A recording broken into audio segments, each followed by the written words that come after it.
Avec Alain Benajam pour l'art et la politique. Et donc on a vu donc l'art dans son, on va dire, sa chronologie, que ça a toujours existé, ça a toujours fait partie de la civilisation. Et c'est par ça qu'on identifie donc les époques, les civilisations. C'est par aussi ce biais qu'il y a on va dire que l'art et politique à partir en plus de la Renaissance, donc du XVe siècle, ça devient le fait de mécène qui engage des artistes, donc le capitalisme, donc voilà. Et donc on arrive, puisque on a effectivement de moins en moins de temps. Alors il faut je suis désolé, je parle trop, donc voilà. Donc allons aux exemples les plus flagrants d'art, les plus connus. Alors, on va essayer maintenant. Faut survoler parce qu'il y a les questions aussi. De survoler. Donc là, tu vas passer donc la vue 18. Qui a donné lieu, qui est l'impressionniste. Hein. Alors l'impressionnisme. Bon. Voilà. Alors vite fait, c'est quoi l'impressionnisme? Donc l'art et impression. Donc il y a une prise de conscience que l'art c'est de l'impression. Pour donner de l'émotion. Donc les premiers impressionnistes, alors je dis tiens, finalement on va simplement donner une impression. Donc c'est Impression Soleil Levant, c'est celui qui a donné le nom à cet art, qui n'est plus de l'art figuratif précis, si tu veux, mais qui doit donner à sa première vision cette impression. Et il faut voir que ça a donné lieu, ce tableau, Impression Soleil Levant, à des polémiques et à des batailles où la gauche de l'époque défendait ce type d'art et qui la droite fustigeait, quoi, en disant comment ça peut, c'est pas de l'art, etc. Alors maintenant tout le monde est d'accord pour dire que Claude Monet c'est un très très grand artiste, si tu veux, voilà. Et donc même ça c'était politique, si tu veux. Et alors les artistes, si tu veux, au XIXe siècle, vont aussi ostensiblement faire de leurs œuvres d'art des œuvres politiques.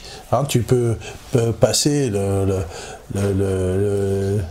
le tableau de Delacroix sur emblématique, très connu. C'est on l'a vu sur nos billets aussi à un moment donné.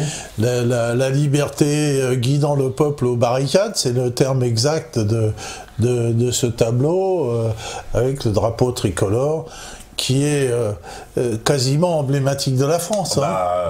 Il était sur nos billets, c'est comme tu dis un tableau emblématique de la France. C'est complètement politique. La liberté, c'est bien la liberté. Femme, le sein à l'air, parce que moi je dirais, la France est une femme. Je ferais interdire cette peinture aujourd'hui. Je vois un enfant avec des armes, je vois un homme à moitié à poil, je vois une femme marchant sur des morts. C'est assez macabre quand même quand tu analyses de fond. Voilà, mais bon là on sent vraiment le combat pour la liberté et c'est un chef-d'œuvre éminemment politique.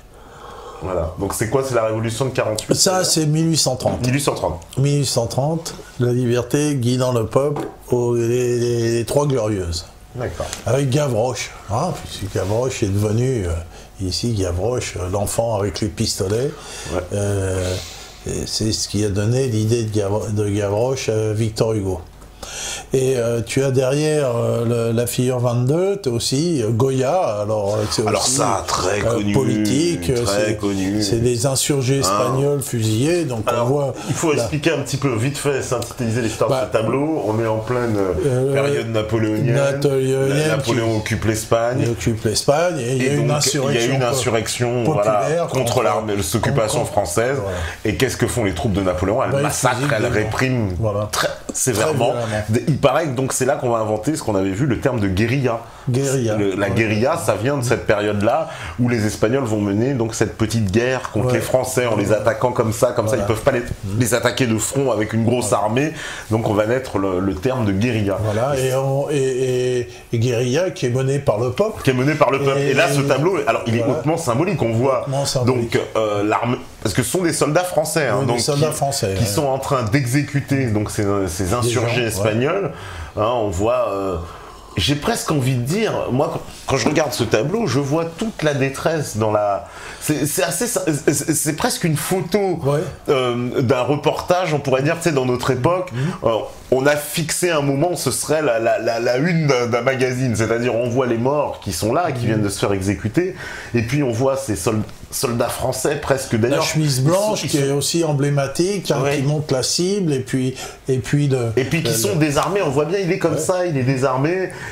C'est le bon, il est blanc, c'est le bon. Les soldats, on voit pas leur visage. On voit même pas leur visage. Ils sont sombres, ils sont déterminés. On voit tous, ils ont tous le fusil. C'est un chef-d'œuvre. C'est un véritable chef-d'œuvre. Ce qui l'inspire. Alors là, on est profondément là. Alors là, pour le coup, comment on pourrait dire l'aspect politique, là, il est prégnant, il est marquant, il est presque revendicatif.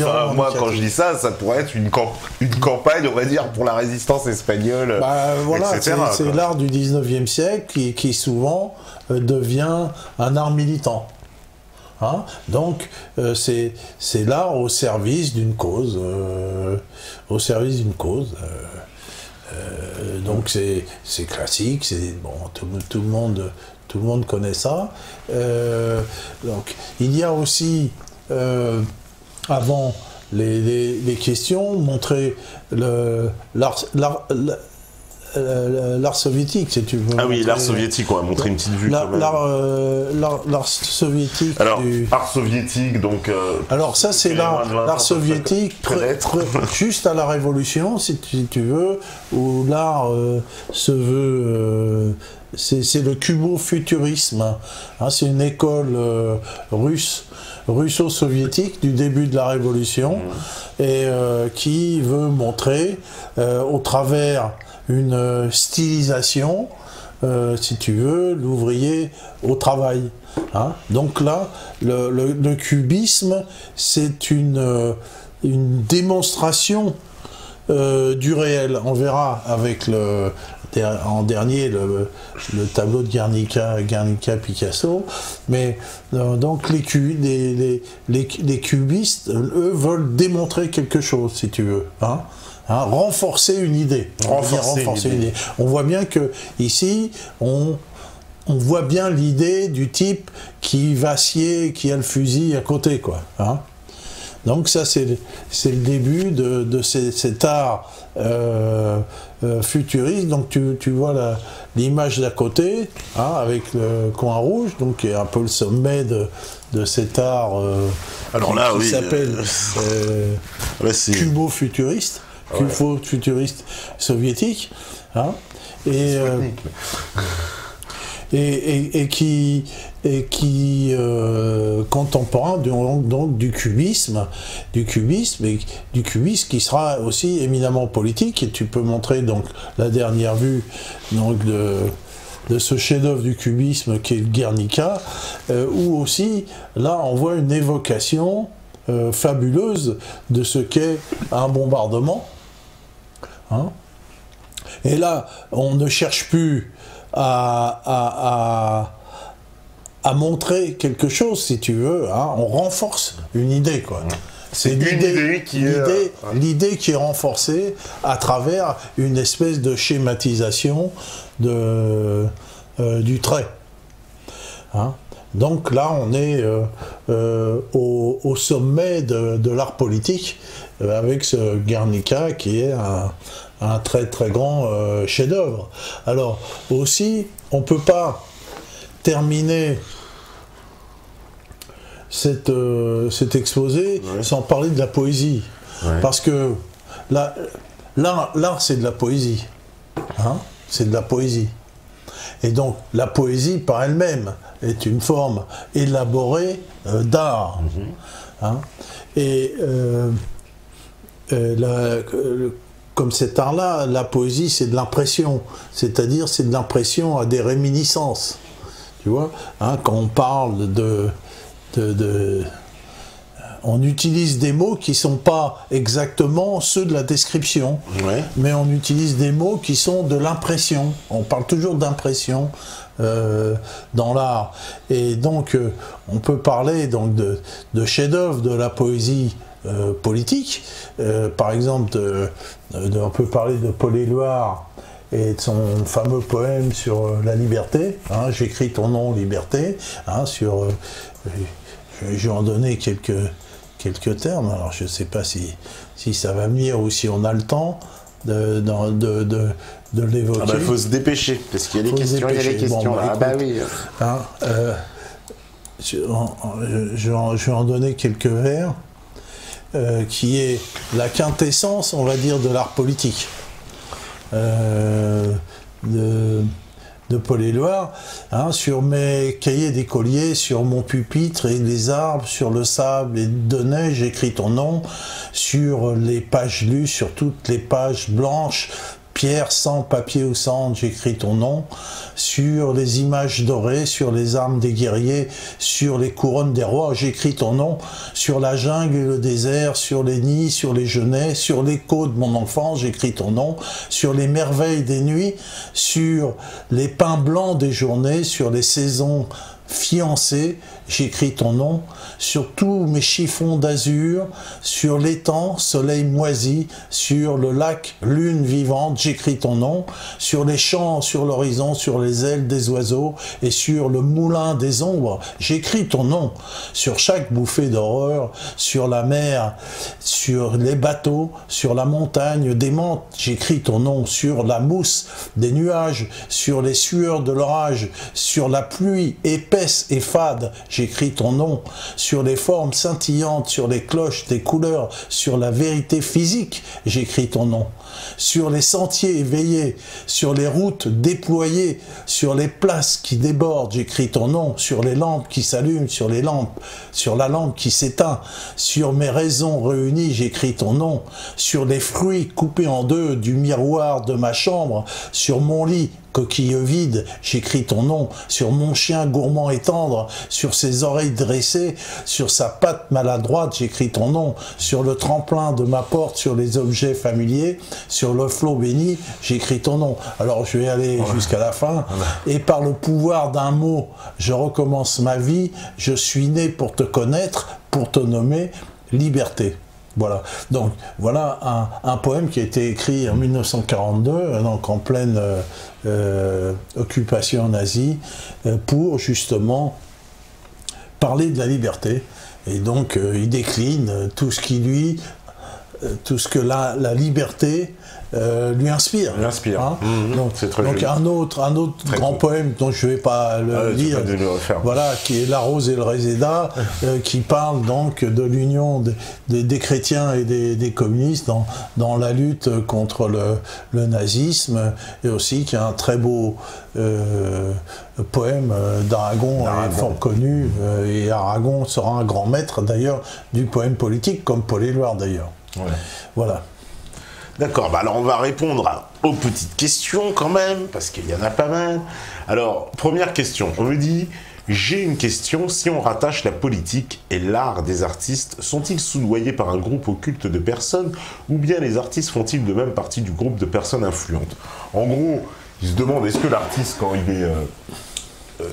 il est appelé par un groupe de personnes, voilà, les mécènes, les riches, ou alors est-ce que lui-même finalement appartient à une caste aussi quelque part Bah écoute, un peu les deux. On a vu comment l'artiste il naît comme un serviteur, hein, au départ. C'est un serviteur.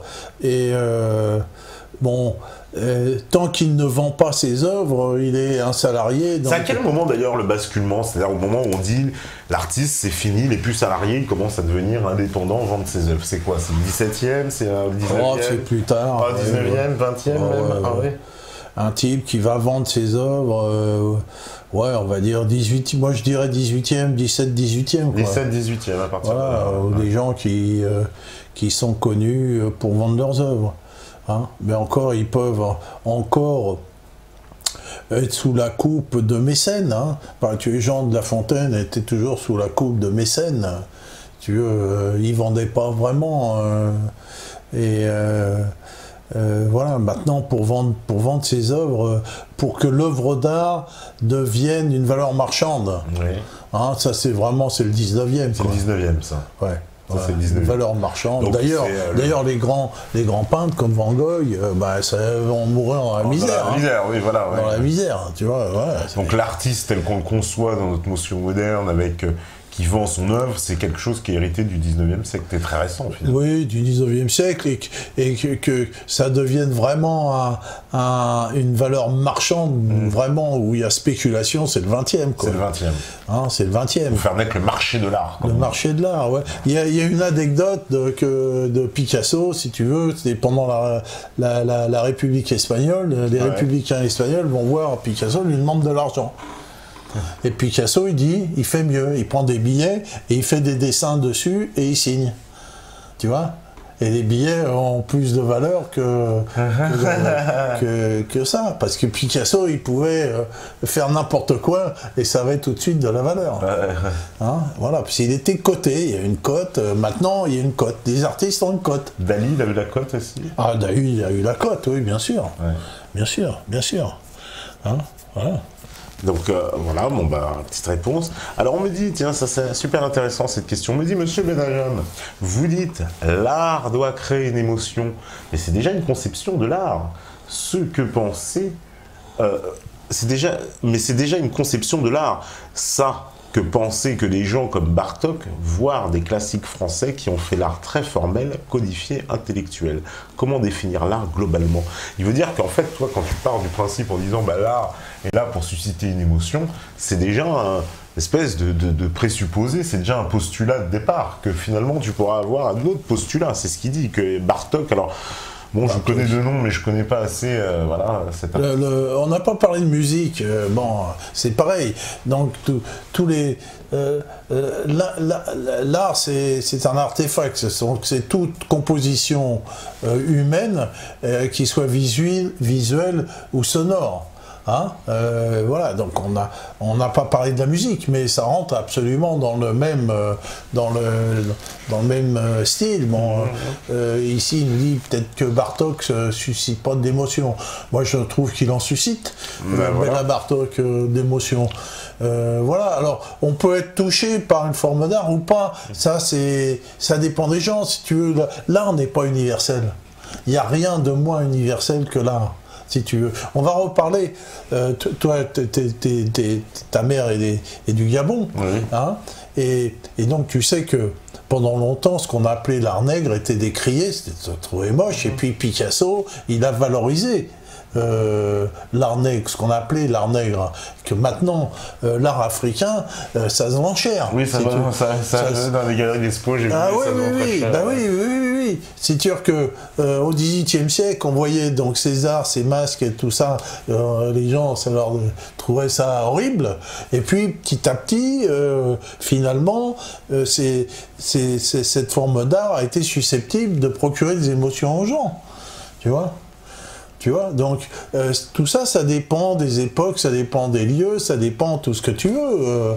Peut-être que les types avoir un plug anal, les homosexuels, ça leur donne une émotion de voir ça. Donc ça dépend. Fais pas ton nouveau femme, on a déjà trop de problèmes. L'art n'est pas universel, voilà. L'art dépend il faut être impliqué dans une forme de civilisation pour l'apprécier ou pas l'apprécier, c'est tout. On me dit, pensez-vous que la perte de nos valeurs affecte notre capacité à concevoir et interpréter, ce qui provoque une dégénérescence de l'art? Alors ça, c'est un grand... écoute... Est-ce qu'on d'ailleurs on peut parler de question?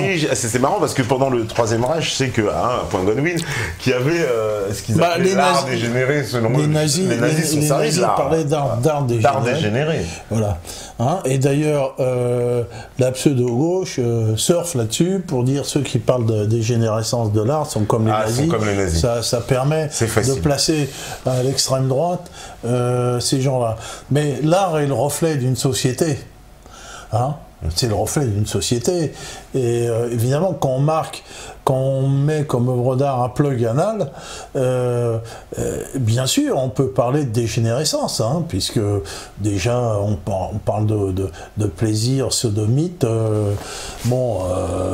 que ça se passe dans la chambre d'homosexuels, ok, mais que ça soit mis au vu aussi de tout le monde. On est en droit, effectivement, de parler de dégénérescence, mais c'est la dégénérescence de la société, c'est tout. Hein, à mon avis, c'est le reflet, comme on voyait que les Celtes avaient une manière de représenter le réel. Ici, le bobo de la pseudo-gauche a sa manière de représenter le réel. Pourquoi pas, hein? Pourquoi pas, on peut dire vraiment oui. Alors, on me dit aussi, l'art moderne dégueu, c'est les riches qui montrent aux pauvres leur mépris en achetant plusieurs millions un tableau barbouillé de caca en prétendant que c'est beau et que le pauvre il comprend rien car il est con. Alors, je trouve qu'il a quand même assez bien résumé. Hein, moi. On va en reparler. C'est vrai, c'est quoi cet art moderne, contemporain? C'est un art de riche, c'est un peu le vagin là, de la reine que j'ai inscrit dans cette catégorie. Ça sert à quoi cet art? Ça sert à faire des sous, ça sert de marqueur. Donc on sait que, par exemple, après la guerre, les Américains se sont marqués avec l'art abstrait. Ouais. L'art abstrait, ils ont subventionné l'art abstrait, hein, pour montrer que l'art abstrait était moderne. Donc eux, ils étaient du côté du modernisme, et les soviétiques, avec leur réalisme socialiste, étaient du côté du passé, quoi. Voilà. Donc eux, ils se démarquaient avec l'art abstrait. Alors l'art abstrait, on peut dire que c'est n'importe quoi, mais l'art abstrait peut susciter des émotions. J'en sais rien, moi j'en suis peu amateur, si tu veux, hein. Il y a de tout, il y a à boire et à manger, il y a des gens qui ont mis des pinceaux au bout d'un âne, du queue d'un âne pour faire des trucs. C'est comme la musique, une certaine forme de musique contemporaine où c'est du grand n'importe quoi. Du grand n'importe quoi qu'on fait passer pour quelque chose. Mais toi, tu écoutes de la musique contemporaine, tu vas dire arrêtez, ça va te prendre la tête, quoi. Ouais, mais il a assez raison, cette dimension. Il n'y a aucune mélodie, il n'y a rien. Cet art-là, contemporain, comme diraient certains, il s'adresse quand même à une catégorie de population aisée. Ce sont souvent des gens très riches qui se sont touchés par ça. Sont touchés ou pas. Ils sont touchés ou pas d'ailleurs. Ou alors ils affirment leur caste au travers. Voilà, exactement. C'est-à-dire qu'en achetant, en se procurant l'art, c'est juste le fait d'affirmer, le fait d'être dans une case. Comme il dit, je me suis acheté un bout de caca sur un fond blanc et on m'explique que ça vaut 120 000 euros. Et ça, c'est pas à confondre avec Picasso, si tu veux. Avec Picasso, il exprimait. Quand tu vois un Picasso, tu vois vraiment une expression de quelque chose. Tu as une émotion. Mais là, de voir un gribouillis ou même un truc blanc, hein, tu mets ça dans un musée. Et puis je dis, c'est la pensée de quand il est fatigué. Voilà, je mets un panneau blanc. Non mais c'est un peu, parce que c'est un peu ça, on a l'impression d'une espèce pour regarder le mot, non je vais pas dire un gros mot à la télé, on a à la télévision, on va dire une masturbation intellectuelle, pour être poli. En Italie, si tu veux, il y avait un truc, il y avait soi-disant une œuvre d'art, et puis la bonne femme qui nettoyait l'a mis à la poubelle parce que il y avait des trucs de champagne, des verres, ça voulait dire il y a eu la fiesta, je sais pas quoi, quelque part, et elle a cru que c'était le truc, elle a tout foutu à la poubelle. Elle savait pas que c'était le bordel. Ah non, mais ça c'était l'œuvre d'art, ça c'était. Ouais, non, parce que c'est quand même assez terrible cette histoire d'art contemporain qui un peu en plus, comme il dit, place les gens, vous aimez pas, mais vous êtes cons, quoi. Voilà. C'est une façon justement de marquer. Façon de marquer, voilà. Marqueur. D'ailleurs, je conseille les vidéos de Franck Lepage. Marqueur social. Les vidéos sur l'art contemporain. Marqueur social et politique. Qui est excellent. Alors, on me dit, les artistes ne sont-ils pas comme les politiques, privilégient une occupation bien à l'abri plutôt que d'aller à la chasse pour nourrir la famille, une feignasse, quoi. Oh, il est méchant, Rémi, qu'est-ce qu'il arrive? L'artiste, il vend pas, il a une cote. Hein. Ouais, voilà. Il a une cote chez les riches, si les riches, ils achètent ça... C'est une feignasse. Voilà. Ouais, c'est ça. Va dire ça à Michel-Ange, mon cher, va dire, attends, comment ça? Alors, On me dit l'art et la politique ne peuvent s'associer car l'un représente la corruption, la tricherie et le mensonge, alors que l'art ne finit qu'en chef-d'œuvre où l'homme excelle et se dévoile car il donne de sa personne pour créer du temps. Les politiques ne sont-ils pas des imposteurs? Alors, non, qui se sert de l'autre? Non, quand on parle d'art et politique, on parle de la politique en général, si tu veux. On parle du point de vue civilisationnel, si tu veux, hein, par exemple de la Renaissance ou du Moyen-Âge. Donc ça, c'est de l'art et de la politique. Quand tu veux... Mais c'est encore d'actualité, puisque regarde, moi, quand je repense, je pense par exemple à Sarkozy en 2007, il avait fait appel à beaucoup d'artistes autour de lui dans sa campagne. Il était entouré d'artistes même. C'était symptomatique. Il y avait, je crois, peut-être Mitterrand qui a connu la même chose dans les années 80. Mais sinon, on n'avait pas vu ça, un président entouré d'artistes comme ça, surtout à droite. C'est un peu plus... Parce que l'art est à gauche. Ça aussi, on n'en a pas parlé. Mais... Oui, enfin, l'art d'avant-garde est à gauche. L'art d'avant-garde. L'art d'avant-garde est à gauche. Parce que c'est ça, comment ça se fait d'ailleurs? Pourquoi l'art, systématiquement, est placé politiquement à gauche? Je veux dire, il y a très peu d'artistes de droite. C'est pas l'art, c'est l'art d'avant-garde, encore une fois. Mais les artistes de droite, tu les trouves pas dans l'art. Mais parce qu'il n'y a plus d'art. Moi, quelques rappeurs de droite, il y en a, mais ils sont très peu. Ils sont très peu. Bon, c'est vrai que là, on a parlé essentiellement de la peinture qui est une forme d'art ou de la sculpture. On n'a pas parlé de la musique. Mais toutes les formes d'art, on voit bien que la majorité des artistes sont à gauche, sont très peu à droite. Je veux dire, regarde, dans les chanteurs, t'as un chanteur à droite en France, c'est qui? Michel Sardou, peut-être. En fait, tu vois, il est identifié, cramé à... Oula, on le voit arriver à 1300 km avant. Enfin, il n'y a pas tellement peu... Alors, on parle de gauche, mais on parle de la fausse gauche, hein, on parle d'une imposture. Une imposture, parce que la gauche, c'est une imposture. Une véritable imposture. La gauche, c'est quoi? Elle se veut progressiste. Elle se veut vouloir le bien de l'humanité. C'est ça, quand t'es de gauche, t'es un bon, je suis de gauche, je suis bon, je veux le bien. Oh, les gentils immigrants, c'est bien qu'ils viennent ici, surtout pas chez moi. Hein. Ça, il y a Saint-Denis, mais pas chez moi. Passage à Borlette. Bon, alors... La gauche, c'est quand même le synonyme d'hypocrisie. Être de gauche, c'est être hypocrite. Hein, parce que la gauche n'a jamais transformé quoi que ce soit dans le monde. Tu n'as jamais vu de la gauche venir au pouvoir et puis changer les choses. Donc, la gauche, c'est d'hypocrisie. Et donc, effectivement, elle vit au travers d'artifices. Ces artifices en disant moi je suis progressiste, moi je suis d'avant-garde, moi je représente la modernité, c'est ça le langage de gauche. Tandis que l'autre c'est le conservateur, c'est le réactionnaire, etc. Tu vois. Hein, donc évidemment l'autre quand il voit le vagin de la reine à Versailles, il hurle. Ça, absolument, hein, c'est comme ça. Donc, effectivement, là, on voit bien c'est quoi cette gauchisation là, du monde artistique? Pourquoi il y a une nécessité? Alors, moi, j'ai mes petites réponses, mais toi, qu'en penses quoi? Pourquoi les artistes sont tous à gauche comme ça? C'est quoi? Parce qu'il y a quand même un chantage systématique. Vas-y, dis ce que tu penses. Pour moi, la gauche, ils font une OPA systématique sur le monde artistique et on essaye de nous faire croire que justement le monde artistique serait une perpétuelle remise en cause ou explosion de ce qui existe déjà au nom d'un modernisme, d'un progressisme, etc. Et donc l'artiste doit lui toujours s'inscrire dans cette démarche. Et finalement, l'artiste qui dirait moi non, je suis un traditionnaliste, je vais faire de la bonne chanson française ou machin. Un peu facho, un peu... voilà, tout de suite, évidemment, et c'est là que c'est marrant de voir comment ça se note, connote politiquement, et que, soi-disant, si on a un artiste, entre guillemets, reconnu de ses pairs, faut être de gauche, quoi. C'est de droite, c'est que t'es un artiste à part, t'es isolé, quoi. T'es pas... C'est-à-dire que depuis qu'on a fait émerger cette foutue histoire de la Renaissance, il faut dire que ça vient surtout du 19e siècle, hein, avec les faux républicains, la fausse histoire de France de Michelet et des faux républicains qui étaient en fait des étatistes.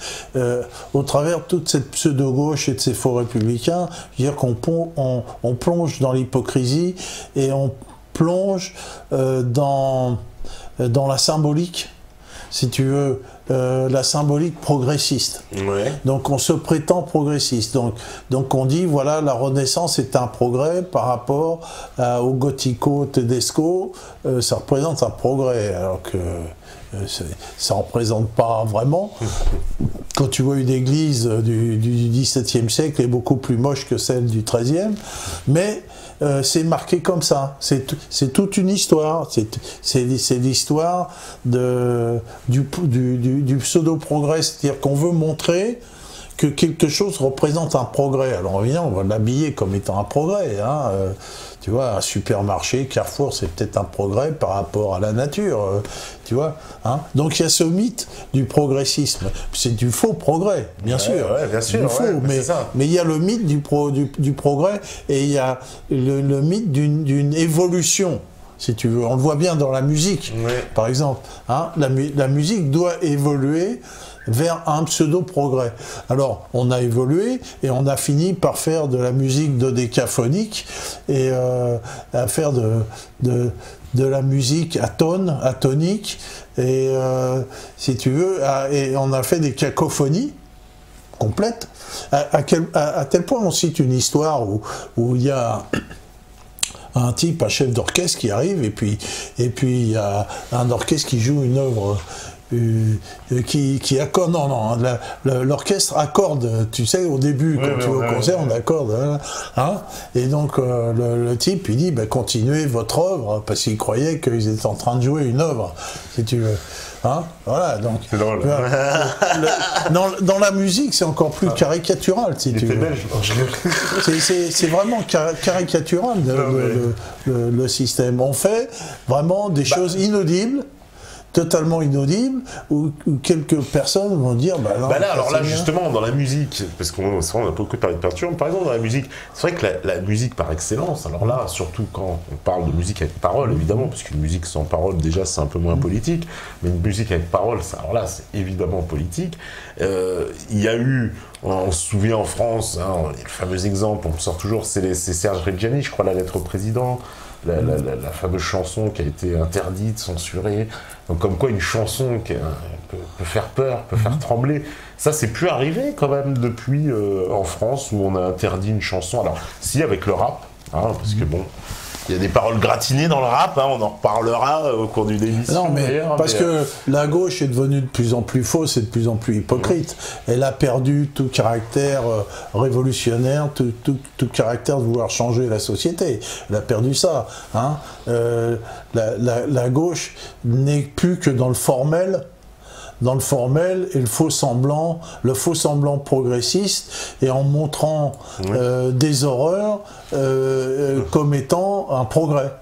Si tu veux, hein, avant on représentait quelque chose, maintenant on montre des horreurs, on dit voilà, ça c'est l'évolution. Voilà, il faut que l'art évolue vers un progrès, un pseudo-progrès. Est-ce qu'on peut dire aussi, alors là, que j'ai envie de demander, est-ce que l'art, dans notre époque là de haute technicité, mais aussi de démocratisation, parce que finalement la numérisation a amené aussi une démocratisation, elle a permis, grâce justement à cet outil, les outils technologiques, de les ramener au lambda, alors qu'avant ils étaient ils étaient réservés à une élite. Hein, aujourd'hui, n'importe qui peut acheter une caméra, faire une vidéo, monter chez lui, etc. C'était impossible, ne serait-ce que 15-20 ans, c'était impossible, il ne fallait même pas y penser. Donc du coup, ça veut dire qu'il y a l'art aujourd'hui aussi, d'un point de vue justement de la technique, sachant qu'avant, parce qu'avant, j'imagine, à l'époque de Michel-Ange, certainement, il y en a eu d'autres qui étaient bons à faire de la peinture, mais peut-être n'ont-ils pas eu l'opportunité de pouvoir l'exprimer, parce que c'était aussi réservé à une certaine élite, dans un certain cadre, dans un certain... Et là, est-ce qu'on peut dire que justement l'art de notre époque, l'art dans notre époque, justement, de cette époque moderne, il est complètement démocratique, quelque part, puisqu'il est généralisé. Forcément, l'art va évoluer, parce qu'il va évoluer, et il évolue comme la communication. la communication a toujours été une communication verticale, verticale, pyramidale, la parole d'évangile, ce que j'appelle la parole d'évangile, entre guillemets, mais c'est pour dire que la parole d'évangile, c'est dire le vrai, qui n'est pas contestable. Il n'est pas... Donc jusqu'à présent, toute information était verticale, de type religieux, même si c'est laïque, même s'il n'y a pas de Dieu. Alors qu'aujourd'hui, on l'a dit plusieurs fois que l'information devient horizontale, donc vous en êtes un exemple, et que chacun peut raconter ce qui pense être le vrai. Chacun. N'importe qui aujourd'hui, avec en plus l'outil internet, chacun peut devenir artiste, en fait. Comme l'information devient horizontale et que la société a déjà changé de paradigme, quand on me dit quand est-ce qu'il y aura la révolution, je réponds, elle a déjà commencé, elle est là, la révolution, elle est inexorable, c'est pas la peine. Voilà. Et donc, bien évidemment, pour l'instant, peut-être que des gens n'osent pas encore, sauf des chanteurs. Il y a des chanteurs, des rappeurs, des gens qui commencent à s'exprimer sur le net. Mais peut-être qu'il va y avoir des artistes qui vont s'exprimer parce qu'il y a des moyens.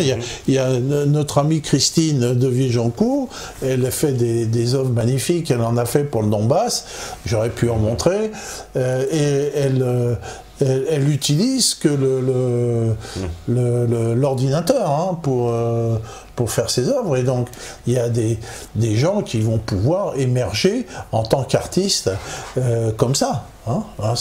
Non mais ça c'est clair, mais ce n'est que le début d'une autre civilisation.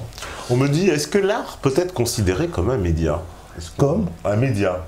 Oui, bien sûr. Oui. Ah bah oui, c'était l'objet de tout l'exposé. D'accord. Ensuite, on me dit, pouvez-vous nous parler en quelques mots de cette technique, le sfumato? Tu connais? Moi, je ne connais pas. Le quoi? Sfumato. S-F-U-M-A-T-O. Le sfumato. Ça doit être des trucs japonais.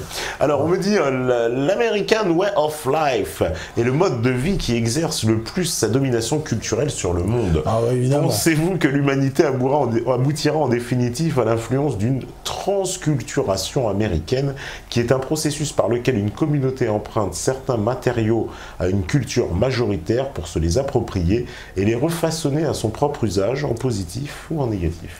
Oui, alors c'est intéressant ce qu'il dit. Parce que c'est vrai que finalement, cette américanisation, on peut l'avoir comme ça, c'est-à-dire s'approprier les codes et les machins, on va dire des codes culturels de l'idéologie, la culture dominante, puis les transformer. Ça donne... C'est le plus bas dénominateur commun. Là, tu as la carrière française, il n'a plus les casquettes américaines, il a la casquette Armani, il n'a plus le machin, enfin c'est exactement ce qu'il dit. Mais là, on est en plein dans l'impérialisme et dans la structure pyramidale. Ah, complètement. Là c'est l'impérialisme qui impose son point de vue au monde. Ouais. Voilà, c'est clair, comme il a imposé l'art abstrait, qui est ridicule en soi.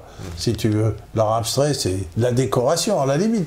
Tu peux faire quelque chose de beau avec de l'abstrait, mais que du beau. Mais le beau, c'est pas de l'art. Oui, le beau, c'est pas de l'art. Non, bah non. On me dit bonsoir. Quand je vois le tableau le vendu le plus cher, je vois un Gauguin acheté en 2015 300 millions de dollars par le Qatar, suivi des joueurs de cartes de Cézanne vendus en 2011 pour 275 millions à la famille princière du Qatar aussi. Donc c'est le Qatar qui rachète les plus grands tableaux. Oui, avec les pétrodollars, puisque maintenant, si tu veux, l'art a une cote.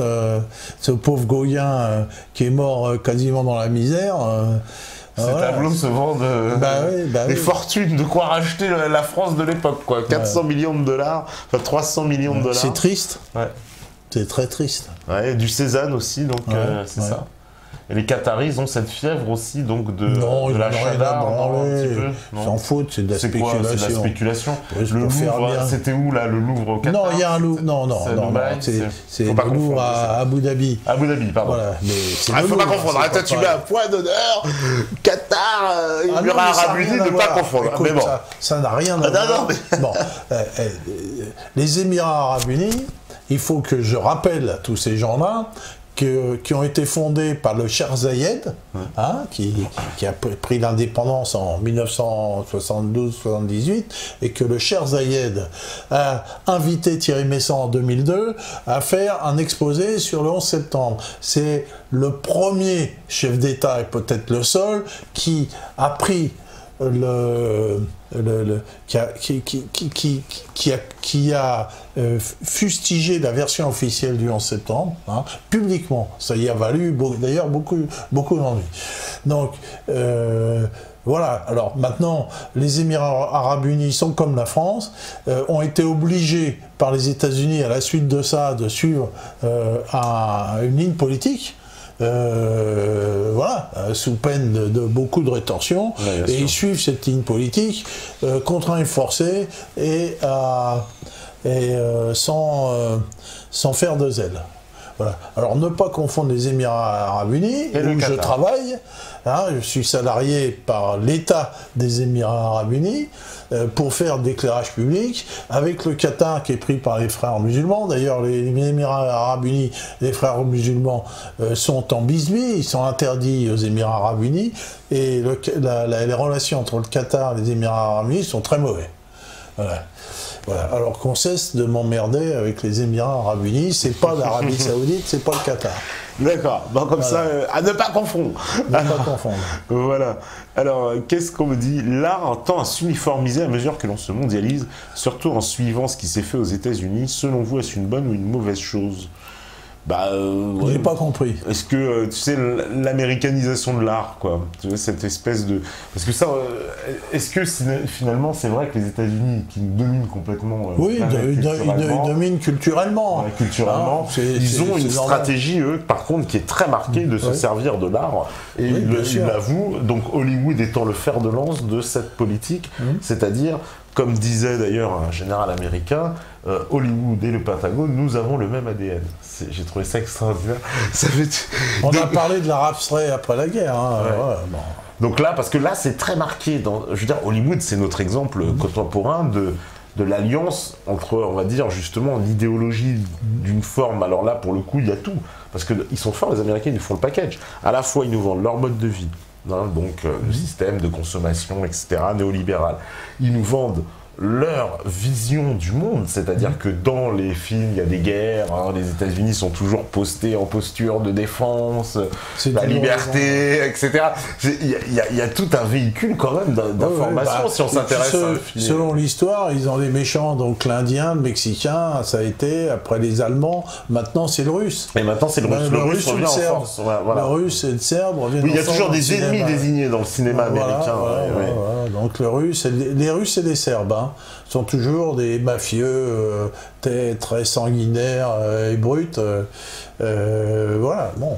D'ailleurs, il y a un reportage excellent que je vous recommande à ce propos, qui s'appelle Hollywood et les Arabes, et dans lequel, il y a eu les Arabes, moins maintenant, mais du réalisateur. Il y a eu les jaunes, il y a eu... Mais Hollywood et les Arabes, le gars te décrypte comment les États-Unis, depuis plus de 40 ans de cinéma, on dépeint une image en fait des Arabes en les déshumanisant systématiquement, et en plus en adaptant le profil qui était on va dire décrié à chaque époque. C'est-à-dire dans les années 70, on parle très peu de terroristes, ce sont plutôt des cheikhs arabes riches qui se comportent mal, etc., qu'on voit dans les films. Et puis petit à petit on glisse et puis on voit des terroristes. Et puis pareil, pour le côté, il montre la femme arabe qui avait une image d'une femme soumise un peu effacée. Puis petit à petit dans les films on voit apparaître des femmes terroristes, etc., etc. Et finalement on pourrait faire la même chose, je suis certain, pour les Russes. moi, ce que j'ai vu du cinéma américain pour les Russes, c'était avant les méchants communistes qui cherchaient à dominer le monde, voilà, à faire des coups d'État mondiaux dans l'ombre. Et puis, petit à petit, avec la fin de l'Union soviétique, eh ben l'image du Russe a changé. On est passé maintenant à des mafieux très méchants. Dans les films américains, ils sont toujours très méchants. Le mec, il va t'enlever les ongles avant de te faire baigner dans l'acide. Enfin, ils sont méchants, très méchants. Et donc, pareil, ça participe d'une destruction, on va dire, d'un imaginaire sur les Russes, quoi. D'ailleurs, les Français ont toujours aussi été maltraités. Oui, dans le film américain, les Français sont très maltraités. Alors, soit ils sont cons, c'est-à-dire 3 neurones, voilà, ou alors ce sont des comme les valets, quoi. On s'en fout. Ouais, vous allez faire ce qu'on vous dit, etc. Quoi. Mais les Français sont ils sont pas très bien vus dans le cinéma américain. Non, on est même très mal vus dans le cinéma américain. Souvent, pourtant, on aime bien les acteurs des voleurs français. Et des escrocs. Ils aiment bien. Oui, des voleurs, des escrocs. Des escrocs. Ouais. Alors les Allemands, n'en parlons pas. Ouais, tu tires une balle, c'est comme les Indiens. Il y en a 50 qui tombent. Il y en a 50 qui tombent. Bon. Ça aussi, les Indiens, c'est marrant. Finalement, ce qui est quand même un grand génocide de l'histoire, est popularisé à travers on va dire, presque le mythe développé dans le cinéma du cow-boy et de l'Indien, on a tous vécu avec ça jusqu'à aujourd'hui, etc. Et pourtant, quand on y pense, on y voit simplement des gens, on va dire, allez, très simplement, des gens qui arrivent, il y en a d'autres, mais ils crient, ils parlent pas comme nous, ils sont pas contents, mais nous, on est gentils, on veut juste s'installer là. On ne parle très rarement, je crois que, à part, peut-être, il y a eu Danse avec les loups, avec Kevin Costner, qui rompait avec cette logique, mais sinon, nous montrer à chaque fois l'Indien sous l'œil d'un, espèce de sauvage, c'est vrai qu'il vit là, mais nous sommes civilisés, on a le droit de vivre là aussi. Voilà, et tout ça a entretenu, parce que finalement, ce génocide indien, ça passe comme ça. Il n'est pas montré dans le cinéma. Et pourtant, Dieu sait qu'il y en a des films sur cette période. Il y a quelques films. Il y a Le Soldat Bleu, il y a Little Big Man, bien sûr. Little Big Man avec mais ça, c'est les années 70. Dans le cinéma américain, il y avait une réaction assez positive, mais ça n'a pas duré. Puis c'est vraiment très peu d'exemples. On a aussi la même chose, tu sais, avec une période aussi qui a été très marquée dans le cinéma, c'est la guerre du Vietnam. Ça, on a eu beaucoup de films, Platoon, Full Metal Jacket, etc. Apocalypse Now, etc. Ça, ils en ont eu aussi. Oui. Mais il y a eu quand même, moi, quand j'observe, tu vois, ce cinéma américain qui a traité de ce sujet-là, je reconnais quand même au réalisateur d'avoir quand même formulé beaucoup de critiques à l'égard de cette guerre. Parce que quand on regarde Platoon, Apocalypse Now, mais c'était les années 60, 70. C'était les années 70, donc il y avait énormément de critiques. Tout à fait. Et d'ailleurs, on le voit parce que regarde, dans les années 80, c'est Rambo. C'est-à-dire, c'est l'antithèse de tous ces films, Full Metal Jacket, c'est-à-dire là, on en revient, l'Amérique revient, attention. Et maintenant, c'est zéro, parce que moi, j'ai vu... Comme je vis dans le RAC 380, puisque je vis entre la France et puis les Émirats Arabes Unis, à chaque fois j'ai entre 6 et 7 heures, donc je regarde, il y a des films, donc c'est que des films d'Hollywood qu'il y a là-dedans, donc je suis obligé de me taper des films américains. J'essaye de regarder s'il y en a d'autres, parce que j'en ai jusque-là. Mais aujourd'hui, c'est zéro, quoi. Oui, parce qu'aujourd'hui, c'est vraiment... C'est vraiment que de la grosse merde. Les blockbusters aujourd'hui. Parce que la propagande n'est plus que... Alors là, c'est de la... Autant regarder une pub Coca-Cola, il y a moins de propagande. Non, alors que je te dis, dans les années 60-70, il y avait vraiment du très très bon cinéma, du cinéma politique. Voilà, mais maintenant, ça n'existe plus, quoi. C'est de la merde en barre, quoi. C'est irregardable. Eh ben écoute, on espère que ça va s'arranger pour l'avenir. Justement, un dernier petit mot en France aussi, justement, quel est l'emploi, on va dire, pour faire le lien, justement, voilà, on a parlé nous aussi cinéma. Il y a une forme de cinéma politique en France, c'est qui? C'est Costa Gavras, c'est qui représente cette mouvance, on va dire? Donc j'ai appuré le cinéma français, c'est zéro de chez zéro.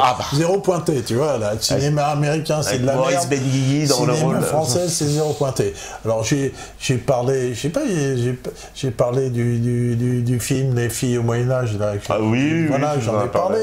Alors voilà, donc voilà un jeune réalisateur là, Hubert Viel, bon, qui a essayé de faire quelque chose de sympa et de réhabiliter le Moyen-Âge. Voilà, c'est sympa, mais il l'a fait avec des moyens limités. Si tu veux, ça reste marginal, quoi. Mais le cinéma français contemporain, c'est consternant. Ouais, voilà. J'ai essayé, l'autre jour, j'ai dit, bah tiens, j'ai regardé, il y avait dans l'avion le film Danny Boone, là, je sais pas quoi, la Belgique et sur les... Sur les douaniers, oui, d'accord. Oui. Mais vraiment, j'ai dû fermer au milieu, quoi. C'est même pas regardable. Lamentable. Zéro pointé. Zéro pointé, voilà. Bon, bah, alors qu'il y a eu un grand cinéma français dans les années 40-50, Les Enfants du Paradis, Marcel Carné, Alain Resnais, voilà, les Tontons Flingueurs. Voilà. Le cinéma italien qui était aussi fantastique. Ah bah Fellini. Maintenant il n'y a plus rien. Et comment il s'appelle celui qui est mort il n'y a pas longtemps? Ettore Scola. Ettore Scola. Ils ont eu du mal avec son nom dans tous les médias. Ettore Scola.